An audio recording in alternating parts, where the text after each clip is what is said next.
Sénégal man Ahmadou Diop seen fidèle chroniqueur hebdomadaire ak seen serviteur moo leen di nuyu ci sunu waxtaan wi ñu tuddee xew-xew réew mi ma leen koy defal talaata bu nekk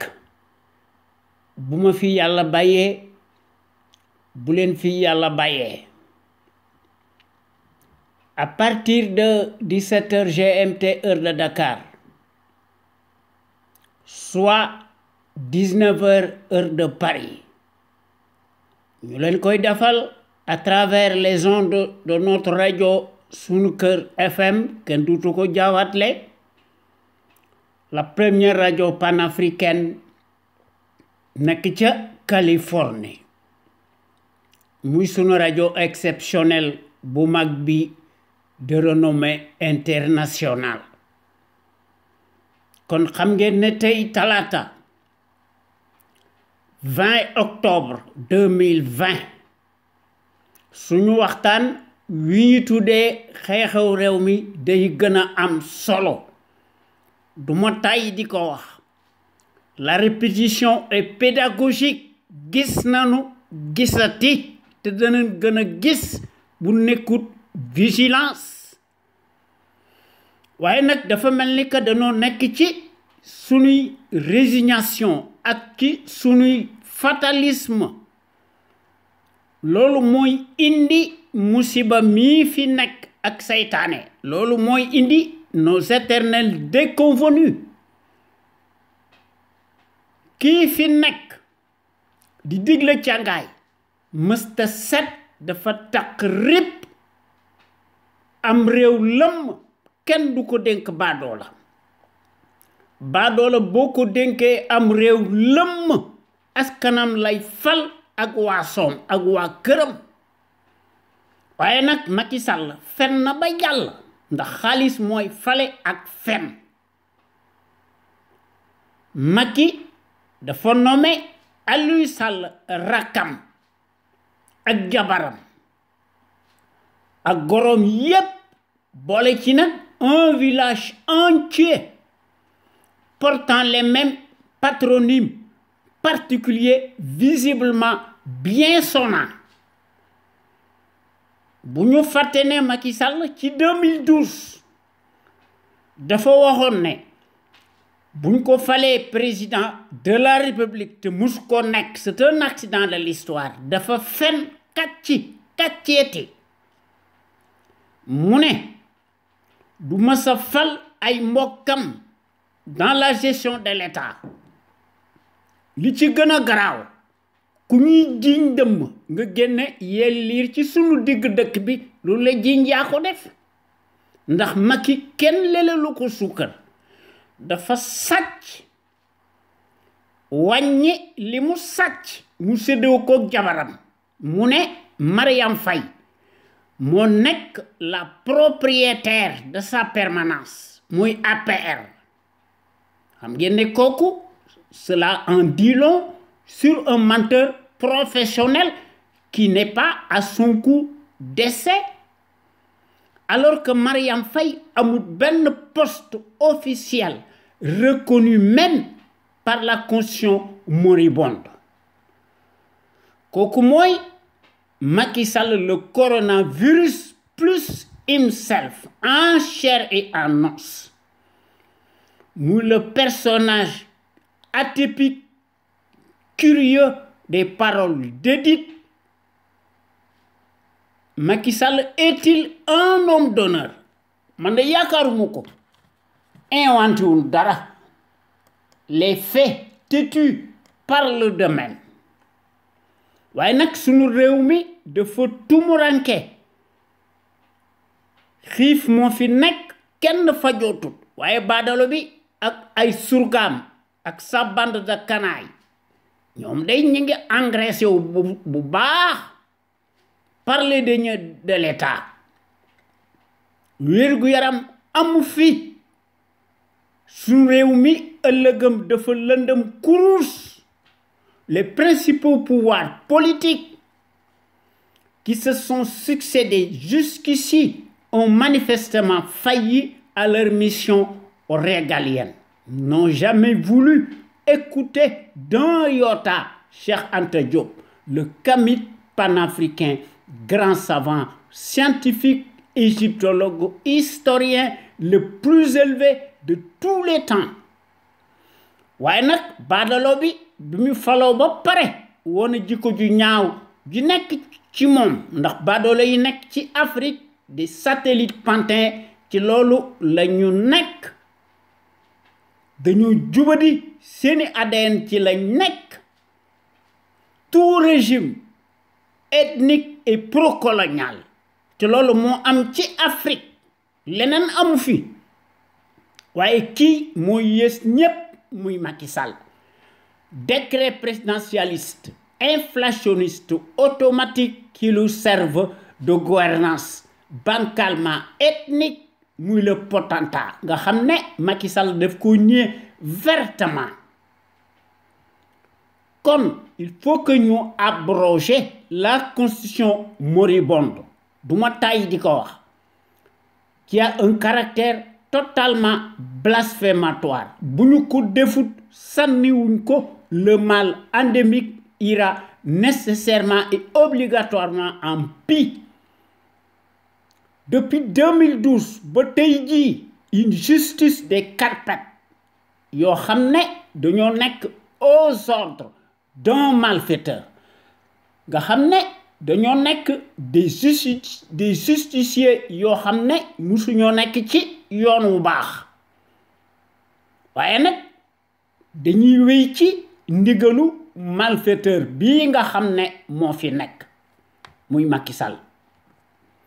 te loolu li ko waral lenn la les médiocres de référence font l'histoire à la place des bons minoritaires. Ci Sénégal sans trêve sans répit bés bu yàlla sàkk ay casserole lañ fi gis beral loxo gën a laate la république des privilèges moom lañ fi gis et des passe-droits, des procès présumés judiciaires interminables cataclysmiques surréalistes à sens unique badalo bi ci def des surenchères yoo xam ne procès yooyu n'obéissent qu'à des soubassements politiques ndax badalo bi bëggut contradiction waaye nag Aliou Sall ak ay mbokkam ñoom ñépp tous les coupables yi nga xam ne dañoo nekk dans son enseigne franc-maçonnique circulent librement en toute impunité et en toute circonstance loolu moo fi nekk leneen nekku fi moo tax suñu dëkk bi tumuranke waaye nag lacré yi moo fi nekk Macky Sall dekkal ko mu tuddee ko sa cour de répression de l'enrichissement illicite, décret présidentialiste. Une cour martiale unique au monde, digne de la Stasi, conflit d'intérêts manifeste qui est totalement illégal, juridiquement, moralement,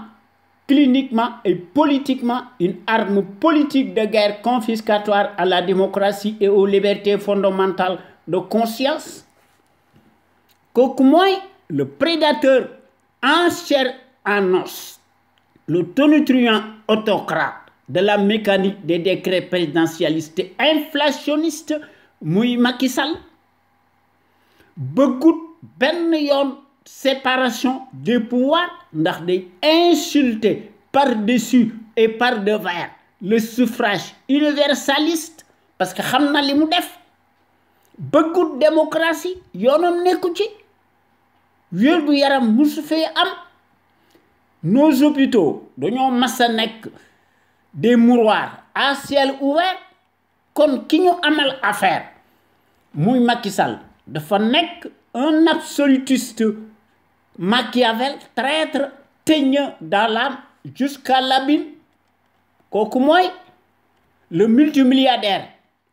des postes de nomination multirécidiviste nga xam ne moo ëpp xaalis fuuf président de la République des pays développés kon defi wax di rafetal te kooku sax affaire hypocrisie la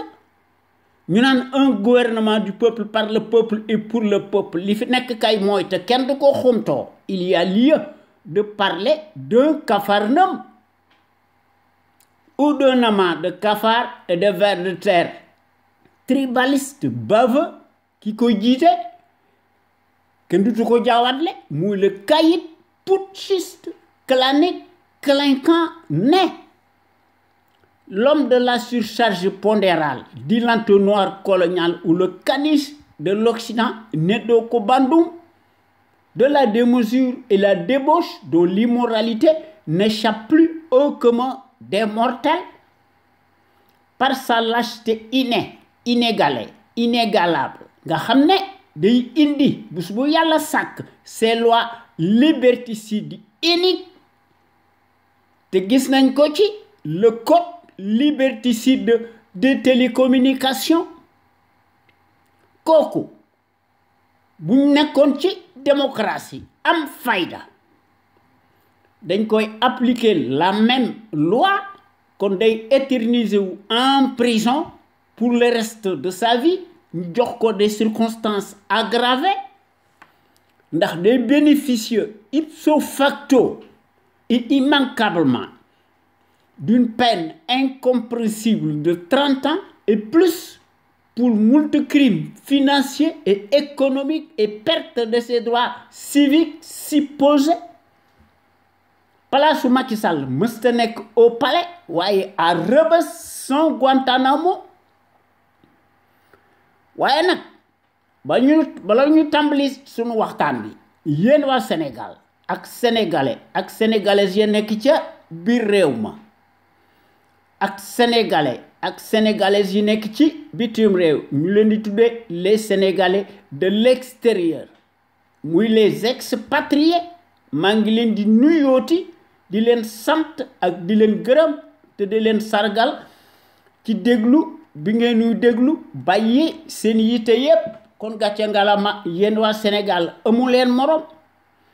ñoo ngi jox njukkal aussi tous nos auditeurs ak suñu auditrices góor ak jigéen mag ak ndaw fàttewuñu kenn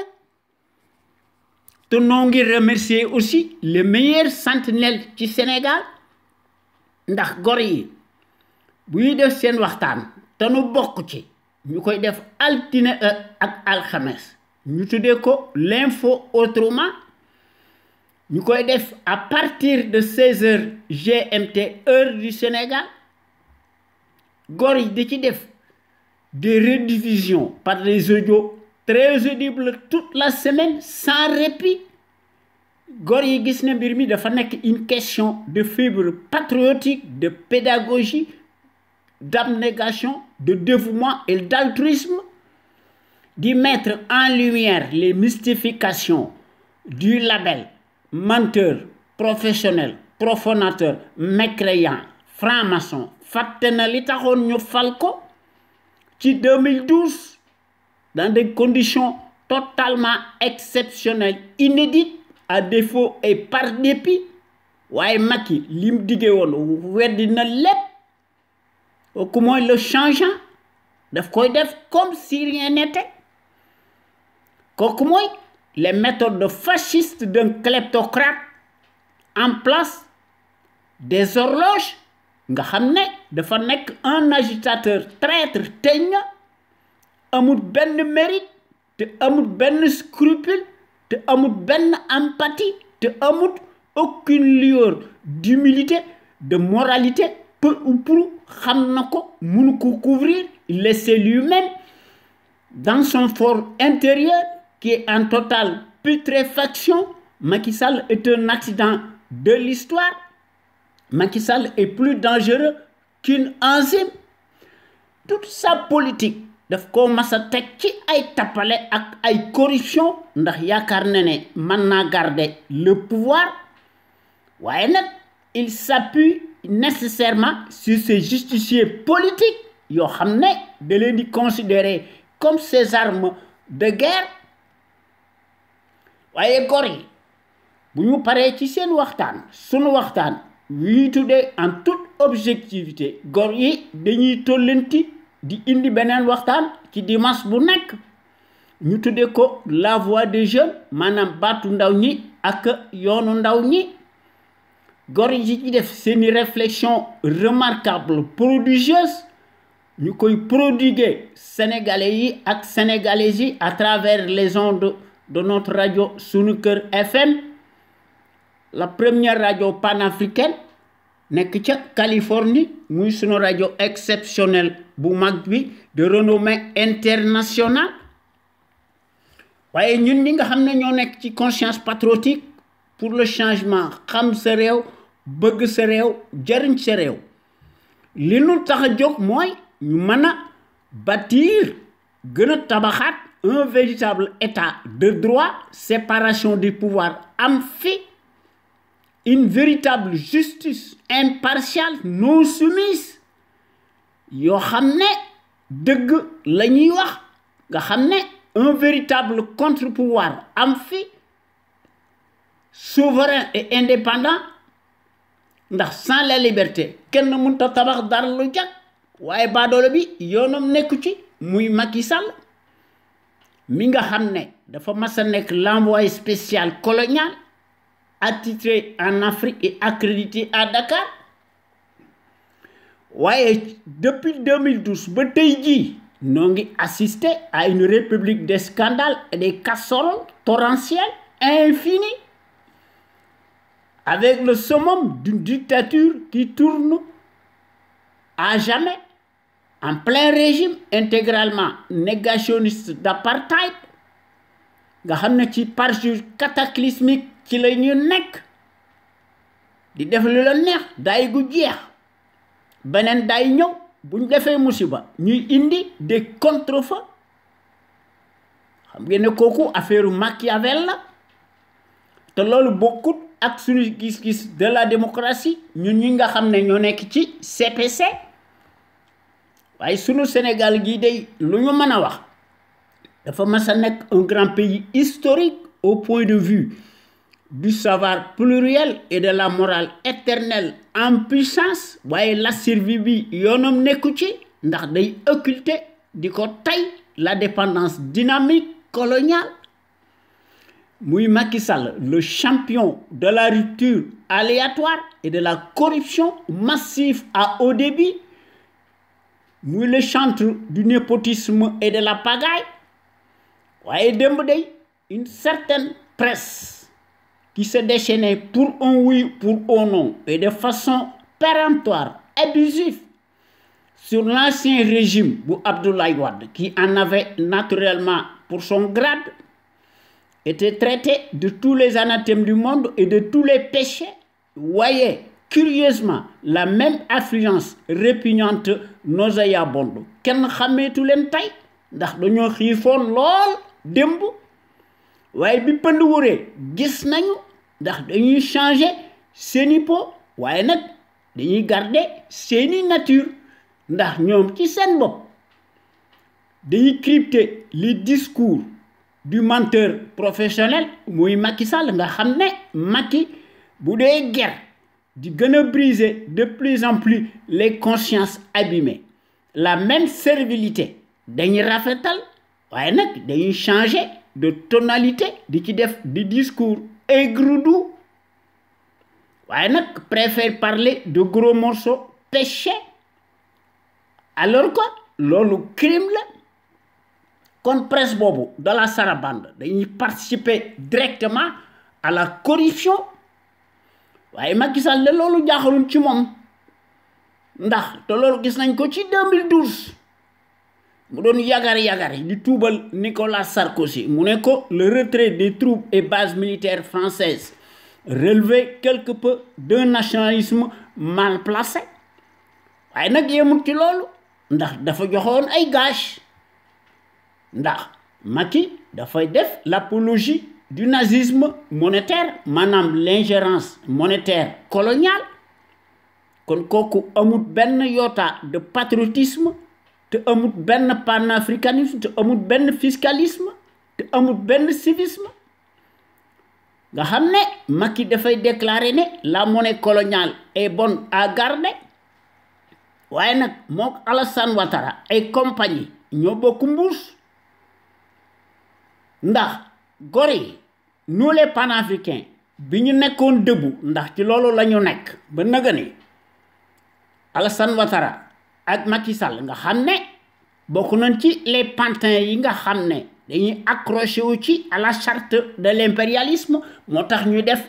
li ñuy def waaye seeni ñi nga xam ne ñoo leen yilif doo dégg mukk ñu critiquer leen waaye li nga xam ne daal moo ci nekk nee nañ daal l'écho dana ñëw te ñëwagul waaye li nga xam ne moo ci nekk franc CFA bi daal ak écho bi benn la ndax bonnet blanc la ak blanc bonnet waaye ñun ñi nga xam ne ñoo nekk ci CPC daal loolu bokkut ak suñu gis-gis ci ne Sénégal di doxe ak ci ne Afrique di doxe ndax noo ngi dingat bu baax la gestion népotique et gabégique du Sénégal par un parti politique une coalition de partis et une famille te noo ngi dingat bu baax l'accaparement des ressources du Sénégal par une seule famille paresseuse ak son clan Macky jox leen poste yu kawe dans toutes les structures de l'État de haut niveau xam ngeen ne kooku affaire corporatisme la indignement ethnique badaloo bi takk leen ndombay tànk yu kawe dans toutes les structures de l'État comme si les compétences et les expériences bidons des CV de ramassis ñu ngi koy mesurer scandaleusement à l'aune des mêmes patronymes particuliers visiblement bien sonnants kooku mooy la conviction surannée surréaliste du négationniste Macky Sall en chair et en os qui foule du pied bés bu yàlla sàkk les affaires de la cité te mi ngi koy prouver matériellement sur le terrain du crime ndax amut xam-xam ndax koo xam ne nee nga doo tabax waaye da ngay créer un état de droit te loolu ay kàcc la gis nu ko fi état de droit bu su fee am ci Sénégal bu fekkente ne bii ne le régime présidentiel dañ ko fi indi amul benn sénégalais ak sénégalaise bu ko wote par voie référendaire à l'unanimité kooku ay wax la waaye baadoolu bi de yoonum nekku ci ndax Macky moo nekk surga Abdou Diouf waaw Abdou Diouf moo nekkoon surga bu Senghor kon les postes octroyés ci gis-gis bu gàtt Macky Sall se conçoivent exclusivement à l'aune du bazar et au nom de la consanguinité ethnique et à la proximité de l'idolâtrie représentée par le binôme des mystifications indignement idiocratique te Mariam Faye xam na ci dara ak ay mbokkam ak ay rakam ñoom ñépp tous dañ leen a casé Macky Sall a nommé plus qu'un village entier portant les mêmes patronymes particuliers visiblement bien sonnants loolu moo tax yéen góor yi ñoo ngi leen di ñaan ngeen di ñëw di fraterniser ci conscience patriotique pour le changement xam sa réew bëgg sa réew jëriñ sa réew ndax bu nu bëggee mën nañ ko suñ réew mi dañ ko war a changer dans le sens des progrès exponentiels ensemble tout est possible toutes les ressources humaines mi ngi fi jàngkat yi ñi ngi fi experts yi de haut niveau yi ñi ngi fi scientifiques yi ñi ngi fi li fi manqué kay mooy booloo am mbooloo moo fi manqué waaye réew moo xam ne une minorité cartélisée plutocrate ñu leen di ger di réciter alxuraan nga xam ne dañoo am ascendance sur la majorité candide ndax dafa mel ni que sunu réew mi nit ñi la majorité xamuñu seeni intérêt waaye nag baadolo bi day foog xar ci di këf di nangu te naan maa tey moo tax li fi nekk di fi nekk ndax am réew lëm mu lank kandaara tëju luñ ko jiiñ luñ ko def dagan na ndax loolu la alxuraan wax ndax alxuraan dafa wax ne rien ne change chez un peuple si ce même peuple ne change pas ce qui est en lui-même neexut a wax ne waaye loolu moo fi am ndax alxuraan moo ko wax nun waxuñu ko waaye ñun ñi nga xam ne ñoo nekk ci CPC daal bokk nañ ci porte-drapeau étendard yi nga xam ne dañoo bëgg sunu Sénégal gi jëm ci kanam ndax ñépp xam nañ ne su fi notre rajo sunu kër nekkutoon àddina tukki ndax képp koo xam ne dangay wax dëgg nga indi ci des preuves yu leer nañ à l'appui baadoolo bi day déglu muy le tyran encombrant dana yónni ses auxiliaires de service maanaam c'est tonton Macoute kooku daanaka bala moo pare das na ko defal mandat de dépôt presto illico waaye les fonctionnaires politicards paresseux mercenaires alimentaires dañuy xam noppi di sëgg se transforme en sarabande des vers de terre lu ñu mas a doon ndax dañuy dund ci mbaggum sunu réew mi ndax boivent sans répit le calice jusqu'à la lie du haut de leur rang ñu koy def en toute impunité et en toute circonstance waaye nag bizarrement ne tarisse pas d'éloge à l'égard du fasciste encombrant lequel paraît-il n'a pas de défaut mais rien que des qualités te gëmuñu ci dara ndax dañoo tayyel badalo bi day jël ses propres intérêts mu teg ko avec ceux de ses parrains tapis dans l'ombre ñu ciy jëriñu ñu tuddee ko la stratégie géopolitique internationale golo di bay babu di dunde te ñoom seen wax du ci bari nun nag dañoo nekk ci suñuy fatalisme ak ci suñuy résignation waaye li nga xam ne moo ci nekk daal un fonctionnaire si riche n'est jamais synonyme de patriotisme kon Macky Sall mësta nekk kilifa waaye nag dafa mas a nekk un indigne chef de bande d'un parti politique cliniquement clanique clinquant nga xam ne moom la wone ci suñu digg dëkk bi ci loolu la nekk muy le pion Macky Sall le label dit foutoir en chair et en os ci 2012 ba tey jii ñu ngi koy peindre sous les défroques victimaires des leurs et sous la baguette magique de la référence propagandiste mondialiste de l'arbitraire autoproclamé nga xam ne dañuy nekk en jointure avec le vacarme hystérique de la servilité endogène en place waaye le larbin moom ci loolu la nekk ndax dañ koy jaay ndax day jouer sur le piano américano français moo tax mu bew waaye mook Alassane Ouattara day ñu ngi koy jaay naan bokk nañ ci les dirigeants les plus influents de la planète entière te kooku paternalisme la te ñi koy wax dañoo gis ne les États n'ont pas d'amis mais rien que des intérêts baadoolo bi moo tax muy nekk ci li mu nekk muy gën a restreindre de plus en plus drastiquement et davantage la liberté d'expression waaye nag day gën a jënd les consciences abîmées présumées notables de l'heure waaye yemul ci loolu day commander bés bu yàlla sàkk du matériel de répression les populations sénégalaises siphonnées astiquées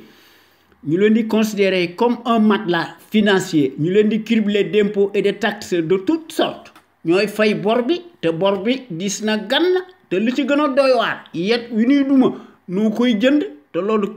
Afrique dong lañ ko gis waaye ñun ñi nga xam ne ñoo nekk ci CPC daal ñun daal dañoo taxaw tem pour ñu changer sunu Sénégal gi de manière que sunu Sénégal gi lépp lu muy def mu def ko ci coobarey boppam sunu Sénégal gi topp ci sur la trajectoire des pays émergents te loolu pédagogie la te loolu du ma tay di ko wax ndax hier comme aujourd'hui depuis 16 ans notre radio sunuker.com qui est à l'avant-garde et à la pointe du combat juste et pour l'émergence du Sénégal debout et fier de l'être su rajo bu mag bi mësta nekk ci les chantiers battus ndax day proposer du neuf te day briser les tabous te day bousculer les idées reçues te day innover maanaam day indi yokkute te day populariser la démocratie ndax suñu rajo bu mag bi mësta nekk ci les conventions surréalistes de l'établissement s'inscrit bés bu yàlla sàkk dans sa trajectoire révolutionnaire qui évolue dans le bon sens des des valeurs et des progrès immenses, exponentiels, salutaires et indispensables pour que nous soyons capables d'assurer le destin de notre pays sur des bases voulues, en toute logique, en toute indépendance et en toute conscience. Qu'on le veuille ou non, n'en déplaise à la pestilentielle apérisée, notre média est devenu comme jamais un phénomène de société, reste le seul à aborder librement les sujets les plus variés qui sont considérés comme la loi de l'omerta, en particulier la gouvernance politique, bancale, ethnique, que les médias serviles du service public, ña fa nekk ñoo fa masa nekk ñu leen di jaay ay CV bidon la ñu yore te loolu gis nañ ko ci la maison de la presse te loolu moo am ci APS te loolu moo am ci RTS la radio télévision Racine Talla Macky Sall loolu moo am ci le journal Le Soleil jant bi Yakham Mbaye transhumant bu mag la waaye nag day saaga waaye nag jinax day bu dee tëkk muus booba ñag ba moo fa jege nga xam ne daanaka la presse publique ak privée tous passent au peigne fin tous arrimés et deviennent de facto des instruments alimentaires politicards soumis aux ordres monopolisés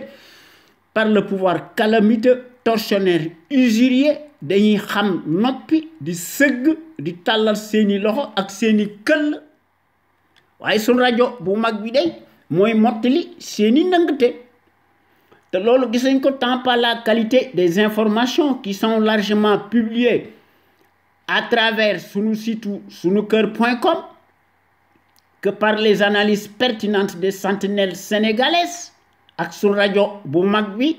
nga xam ne que dutu ko jaawatle ndax moo masa nekk l'avant-garde du civisme et du patriotisme te loolu noo koy wax en toute humilité te loolu dafa nekk une exclusivité de notre site sunuker.com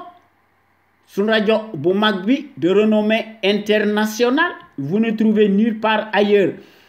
de telles informations capitales utiles les plus importantes si diverses et variées par leur qualité éminemment prouvée, surtout celles qui relèvent incontestablement de la géopolitique, qui contraste parfaitement avec la platitude manifeste de la servilité en place, madame la caste des empestés, ñu fi nekk di bëgg a daganal de plus en plus le bilan si chaotique du négationnisme ethnique, révisionniste et dont l'immoralité malodorante sans égal exceptionnel et substantiel à son taux d'ADN, de la part d'un professionnel menteur,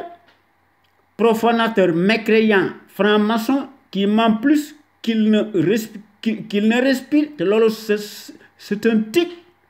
affaire d'herbe, son ADN. Sunu Sénégal gi du mas a génn ci mbënd mi et du guépier infernal bii nga xam ne badlo bi mënu ko teg depuis 8 ans te ëpp na nañ ko wàññe nu nu mën a def il faut que ñu topp ci tànki Mali ñu régler le compte du traître Macky Sall en chair et en os himself et sa bande de fripouilles alignés bu ñu ko defut li fi nekk rek moo fi nekk waaye sun rajo bu mag bi un panel d'intellectuels d'hommes et de femmes ñoom ñépp dañoo nekk de gros calibre doués en matière grise s'expriment en toute logique, en toute conscience de cause et en toute conscience ndax dañuy démontrer magistralement seeni capacités intellectuelles dañoo mas a nekk des têtes bien pleines te dañuy décortiquer di décrypter l'actualité nationale et internationale et qui font part de leur expertise sur les produits toxiques, chimiques, notamment les faits divers scientifiques, sanitaires, sociaux, religieux, politiques, sans oublier les incivilités patentes dont sont coupables les politicards véreux qui ont manifestement failli à leur mission régalienne. Ndax dañuy ubbi di gën a ubbeeti la boîte de Pandore à certains citoyens égarés par leur manque de conscience, se soulagent publiquement aux abords des bâtiments te loolu ñaaw na waaye sun rajo bu mag bi de lu ñu mën a wax dafa mas a nekk notre radio la plus populaire qui reste comme jamais l'éternelle cheville ouvrière des sentinelles sénégalaises aux vérités implacables, aux bras d'acier, inachetables et qui font constamment preuve d'analyse pertinente sans complaisance, ne souffrant d'aucune ambiguïté sur la chose publique au Sénégal. Muy sunu Sénégal gii nga xam ne soo ubbee l'actualité politique bi da ngay rus te da ngay jommi ndax actualité politique bi day senn te day siit duñ xam fan la ñuy commencer ak fan la ñuy teeral ndax day gën a abondante de plus en plus ndax day gën a marqué wu dañuy seet li nga xam ne mënuñu koo ñàkk bañ a wax ñu wax ko ndax bu ñu bëggee wax lépp duñ ci génn kon ñun ñi nga xam ne ñoo nekk ci CPC suñu principe daal mooy ñu fexe ba unir rassembler autant de patriotes sénégalais ak sénégalaises pour cela nag il faut que ñun ñëpp ñu indi ci suñu détermination indi ci patriotisme indi ci civisme transparence am ci intelligence bu mat sëkk ñun ñëpp ñu indi ci suñuy ténacité ñu boole ci nag la démocratie participative à l'échelle nationale li nga xam ne nag mooy jën wu mag wi maanaam la volonté politique maanaam la clé de voûte de chaque sénégalais ak sénégalaise nga xam ne sunu Sénégal gi nekk le phare de la démocratie plein développement économique politique militaire financier am fi suñ soldats si ñu jox leen moyens yu takku extensible ndax ñu mën a assurer la sécurité de nos frontières aériennes ak terrestres ak la liberté de circulation des biens et des personnes waaye ku lay dimbali daal day ëmb sa sangal loolu gis nañ ko ci Mali te Mali sax ñoom ñu ngi lànk waaw waaye Cheikh Anta Diop day le visionnaire hors pair kenn du ci tudd turam ci les politicards muy l'éternelle figure de proue charismatique le gros calibre homme d'honneur le Kamit panafricain moom day téere mi du jeex ndax da daan mas a wax ne l'Afrique doit opter pour une politique de développement scientifique et intellectuel et y mettre le prix. Sa vulnérabilité excessive des 5 derniers siècles est la conséquence d'une déficience technique. Le développement intellectuel est le moyen le plus sûr de faire cesser le chantage, les brimades, les humiliations. L'Afrique peut redevenir un centre d'initiative et de décision scientifique au lieu de croire qu'elle est condamnée à rester l'appendice, le champ d'expansion économique des pays développés. waaye les pantins day ñoom fas yéene wuñ koo def dañuy kalewu ci seeni accord de défense te ñu leen ko digtal xam nañu lu tax ñu leen ko digtal te ñoom it dañ ci am seeni njariñ loolu mooy tax ñu nekk ci suñu combat légitime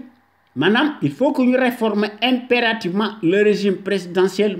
moribond prédateur par définition ñu remplacer ko par un régime parlementaire leneen lu ñu def day nekk lu un coup d'épée dans l'eau suñu dëkk bi nañ ci jóg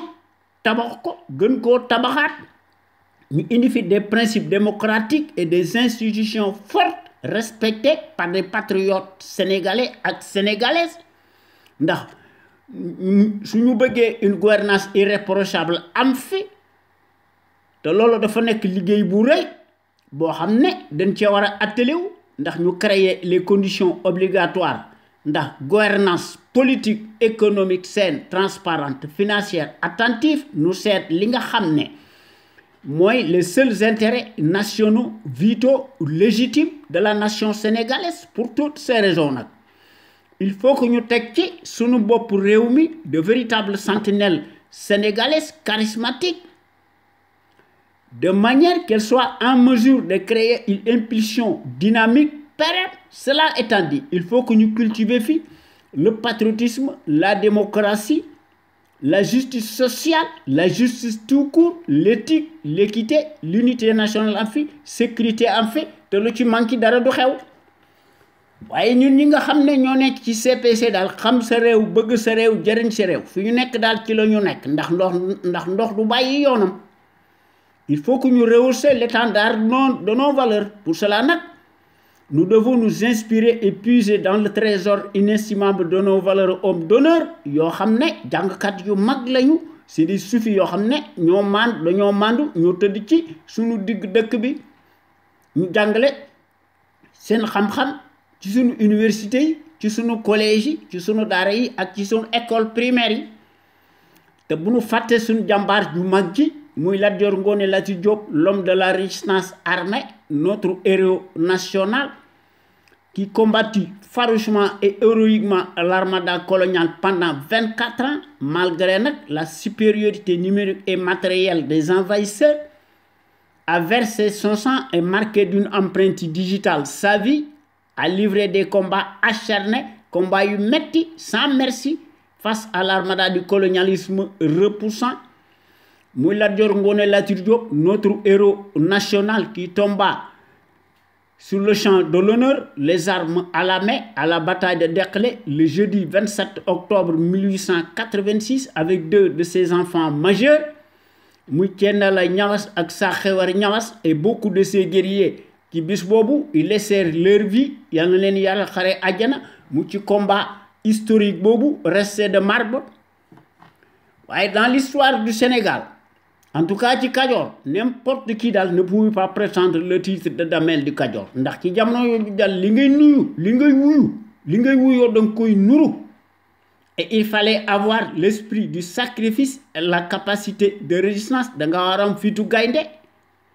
te da nga war a nekk un homme de poigne ndax doo war a trembler comme une feuille morte te da nga war a subir nag des épreuves d'endurance tout azimut en toutes circonstances, te da nga war a combattre nag en même temps sur le terrain des hostilités. te Lat Dior Ngoné Latyr Diop def na ko à l'âge de 15 ans moom rek moo ko def ci àdduna bi. waaye sunu Sénégal gi nga xam ne des temps modernes méconnaissables kenn xàmmeetu ko, nos soi-disant présidentialistes de la République des ténèbres et des leurs nga xam ne ku ci jiitu mooy sàcckat bi nga xam ne dafa fen ba jàll. Tous presque dañoo nekk des multimilliardaires par les raccourcis politiques, par des postes de nomination tànn sa bu la neex nga xam ne ci loolu lañ nekk, se réduisent en roitelets pour n'être que des abrutis poltrons, des clowns de pacotille entourés de garde-corps, se donnent lamentablement la qualité de dirigeants imaginaires yoo xam ne ci loolu lañ nekk ndax musuñu koo jege ndax xaalis mooy fale ak fen. loolu mooy xew ci Sénégal te bu ñu fàtte les gros calibres de la trempe de Cheikh Anta Diop ak Mamadou Dia, que sais-je encore, ndax borom xam-xam yi mi ngi fi nañ ko seet. Il faut que ñu cultiver fi nag le civisme chez les populations. Le civisme dafa mas a nekk le réflexe décent de tout citoyen responsable qui a sa place dans la société. Le civisme implique le savoir-faire et la civilité lorsqu'il s'agit de la chose publique. ndax en tant que citoyen à part entière soo amee ay droit da nga war a am ay devoir. waaye Macky Sall de moom yaakaar na ne ay droit rek la am. waaye ñun ñi nga xam ne daal ci loolu lañ nekk ñoo nekk ci CPC bokk nañ ci l'avant-garde yi nga xam ne dañuy éveiller nit ñi exclusivement sur la chose publique. ndax ci loolu nag ñoo ngi ciy def une vaste campagne de sensibilisation massive de manière que chaque Sénégalais ak Sénégalaise foo mën a nekk da ngaa war a armé de ton bulletin de vote seet ki nga xam ne ginnaawam set na biteem set na léppam leeram lépp leer na ñu seet ndeyam ak baayam luñ nekkoon ay traître lañ nekkoon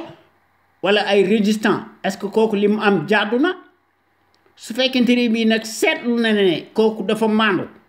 ñu wateel ko nag en toute logique, en toute conscience et en toute indépendance. seet ki nga xam ne nag ci loolu la mas a nekk mës a changer te du dellu ginnaaw ndax daf koy def par l'action matérielle,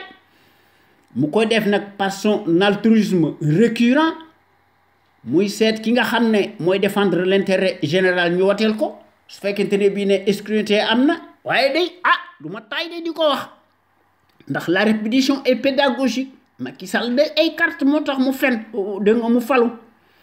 waaye nag fen na ba jàll ndax bi mu téygoo ci siis bi riigoo dafa lank kandaare di utiliser la force publique ba ci ëppal di fal ay dagam. maanaam ces justiciers soumis des politicards tribalistes. kooku du yaakaar naa ne ay carte dugg fi jëlee leneen nag moo ko fi jëlee. waaye nag suñ réew mi wax fi dëgg day indi tumoranke te li ko indi mooy fatalisme ak résignation ak corruption d'une minorité plutocrate. loolu kat moo fi nekk ndax kii fi nekk day il est réfractaire à la démocratie. ndax day piétiner le suffrage universaliste leneen dama ko génn ci pouvoir bi il faut que ñu contraindre ko par la force bon gré et mal gré ñu génn ci nag ci suñu convention pacifique waaw ndax baadolo bi day moom ak Alassane Ouattara et compagnie ak tous les dictateurs inamovibles ñoom day dañuy gis ne les scrutins de pacotille ci Afrique surtout francophone se jouent nécessairement dans la cour des voleurs en bande organisée ndax dañuy gis ne mbir mi dafa nekk une simple formalité administrative qui passe comme une lettre à la poste moo tax suñu Sénégal gii du mas a échapper aux contingences mondiales obligatoires spécifiques à chaque peuple ndax lépp lu muy def mu def ko ci coobaray boppam ndax suñu Sénégal gi jëm ci kanam bu total am fi état de droit am fi ñu yemale ñépp waaye suñu rajo bu mag bi day moo nekk notre rajo la plus crédible par son patriotisme actif ndax la qualité nag est avant tout un état d'esprit qui vise à l'excellence yokkute am fi ci jëf ak ci jikko woon ko askan wi bu leer naññe te loolu la suñu rajo bu am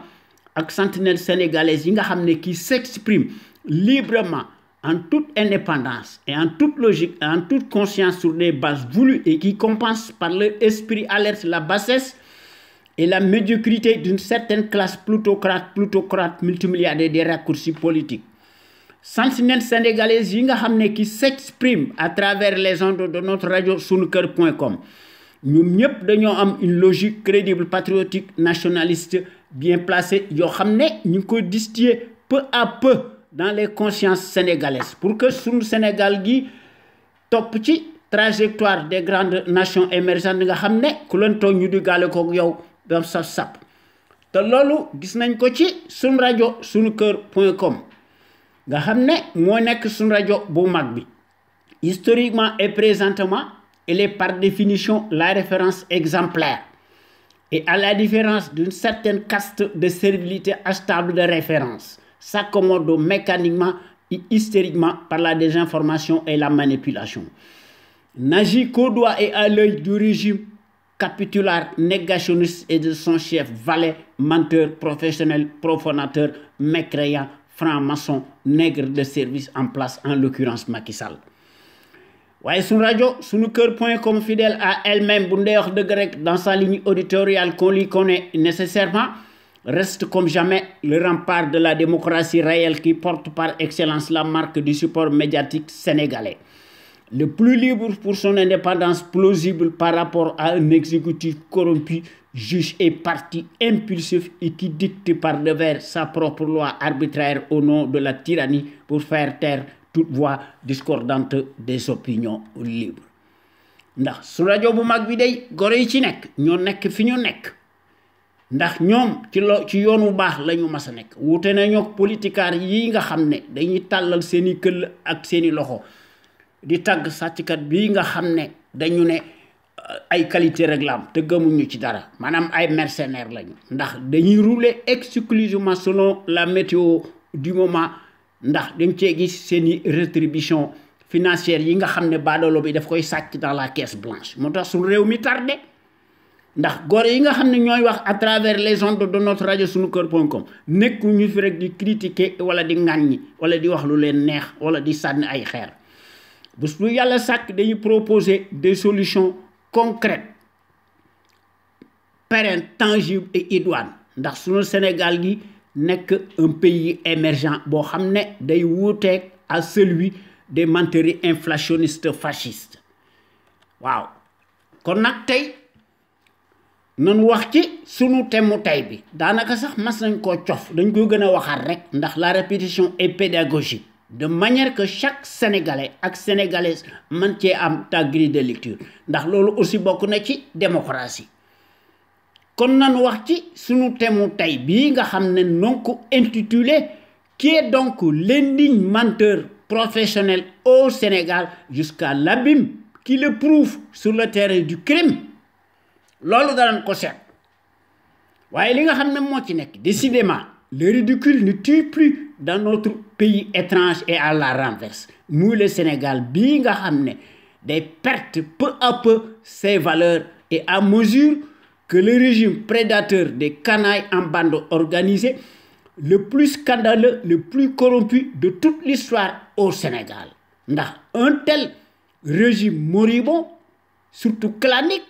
par ses casseroles ubiesques torrentielles, inverse les rôles, bande ses muscles si plastiques, utilise par devers la force publique, imprime sa marque de fabrique totalitaire par sa lâcheté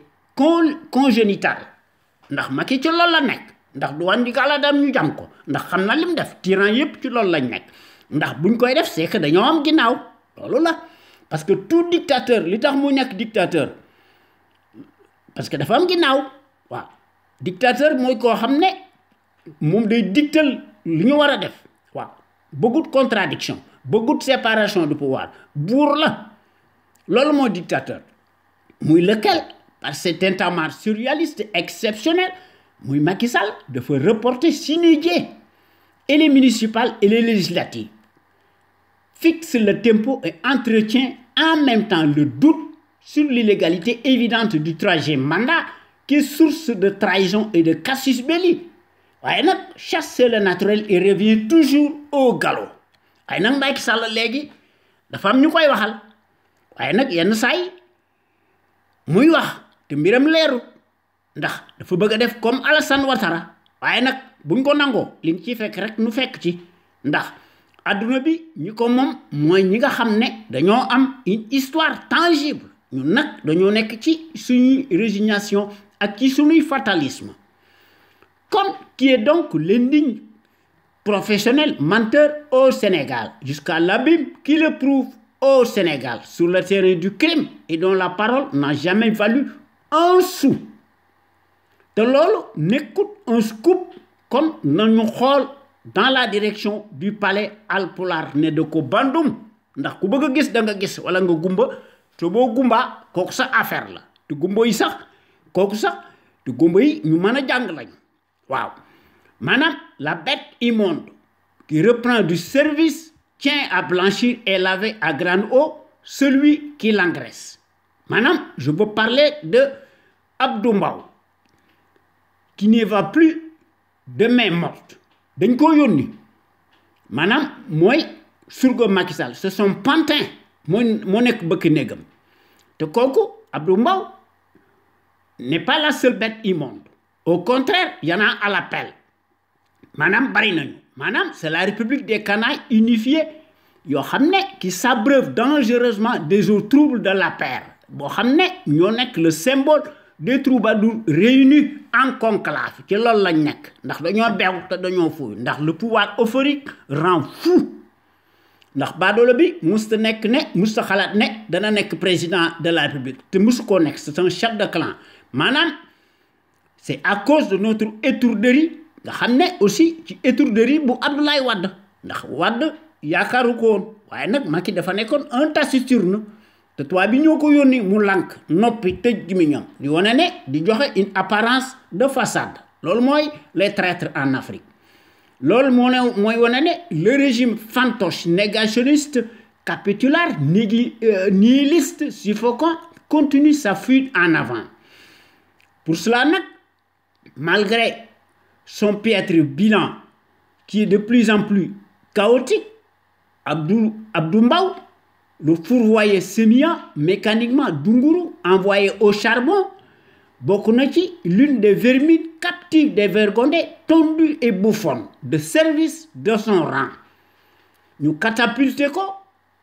le nouveau premier vice-président de l'Assemblée de Godio défraie hystériquement la chronique loolu moo fi xew ça c'est la politique de la sarabande en vase clos et ce à dessein de croire sauver par la baguette magique et à bras raccourcis le déshonneur en lambeaux de son mentor professionnel jusqu'à l'abîme. Pour cela, les mercenaires tentent vaille que vaille et par la petite porte d'arrondir les angles et cintrer les coins. Voyez, comme si le leader Pastef doit être l'homme à abattre à tout prix, comme on dit. Ceux qui se ressemblent, s'assemblent, s'accommodent et s'unissent à jamais, n'est-ce pas? Madame, à chaque scandale qui n'est jamais tiré au clair. La République procoloniale, des passe-droits, des privilèges indus, des proxénètes ethniques en rajoute davantage, des contre-feux en abondance, tendant à se croire tiré d'affaires et au nom de la com des charniers de mensonges cousus de fil blanc. Lolo moy gisou Macky Sall ak ay dagam. Que fait donc Abdou Mbow sur la prétendue structure bidon où la gestion servir le Sénégal pour asservir le Sénégal, une grosse arnaque. Madame l'embryomini mystificateur d'une famille paresseuse. Wow. Est-il donc aveugle sur les scandales du coude et d'autres affaires scabreuses à la paix et à couper le souffle, comme le Prodac, que sais-je encore. Évidemment, le mercenaire se nourrit en toutes circonstances et sur son mandat de député, pas de député, d'appartenance à l'agence maléfique, maçonnique, ne peut pas en parler au risque de mettre en péril sa vie menacée de faim. Parce que day yalwaan ndax dafa tayel. Affaire député ci Sénégal mbir nekkut affaire député, affaire dunguru la, affaire député la. Maintenant, les faibles d'esprit n'ont aucune vision politique. Ils ne roulent qu'au gré du vent et pour eux-mêmes, selon la météo du moment et les rétributions financières. Ndax baadoola yi ci loolu la ñàkk. Voyez, aussi étrange que cela puisse paraître, les médiocres de référence font leurs propres lois, sont plus structurés que l'ensemble d'un pays entier apparenté, soumis, résigné et fataliste. Je le répète et le rappelle pour cause. Maintenant, vous nous faites nos frères militaires maliens qui sont plus courageux que nous ont mis en action leur biceps et de loger avec une remarquable prouesse patriotique l'un des valets de la France-Afrique, Mouy Ibeka. Le gouvernement de transition ne durera que 18 mois au Mali. La junte militaire l'a promis par écrit et à voix audible. Le kidnapping du leader de l'opposition par des djihadistes et les dernières parodies législatives m'ont mettre le feu aux poudres. N'eût été le réflexe patriotique des militaires, non seulement ignorer ni changement ni aucune libération du chef de l'opposition, encore moins des autres otages occidentaux. Et quant à nous, nous resterons toujours léthargiques jusqu'à la lie par notre somnolence atavique abyssale, pour n'être que des éternels abonnés absents, au point que nos incantations stériles en pis nous égarent, nous perdent, sont devenues synonymes d'abdication réactionnaire, voire de couardisme, de résignation et de fatalisme. Le régime présidentiel prédateur illégal, politiquement, moralement, juridiquement, tel qu'il a été conçu arbitrairement et tyranniquement par un seul homme, constitue par définition la clé de voûte de notre régression totale en crescendo.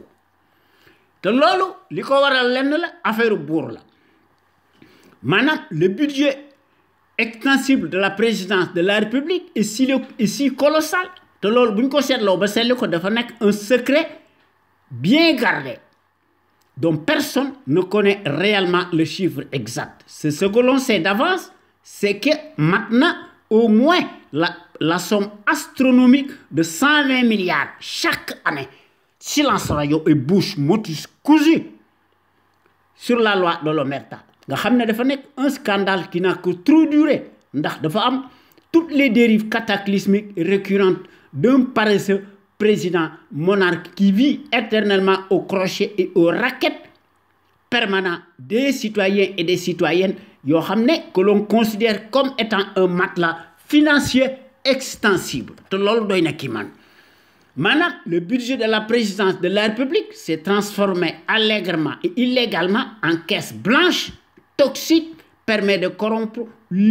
légalement et librement sa clientèle de cana et une certaine classe politico-religieuse, lol mon Sénégal. C'est ça le pays de la teranga ou la face cachée de l'iceberg. Au Sénégal, on ne dresse que les éloges du président monarque. Celui de l'Assemblée nationale mi ngi tourner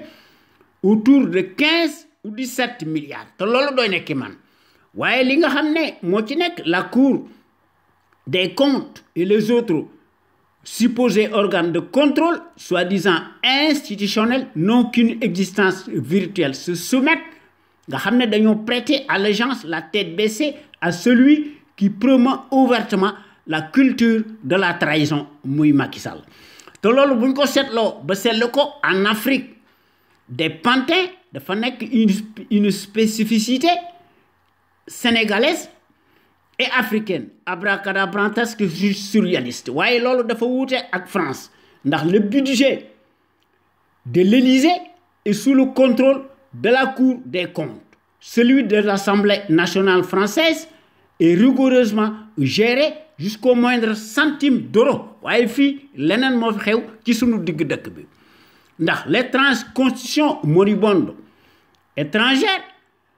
est par définition articulée à la démocratie de la charte de l'impérialisme, n'a jamais prévu ni de près ni de loin des fonds politiques, ni des fonds spéciaux, ni une quelconque caisse de ce genre, que l'on appelle intempestivement et impunément une caisse noire par ignorance, relève incontestablement d'une monarchie blanche. ndax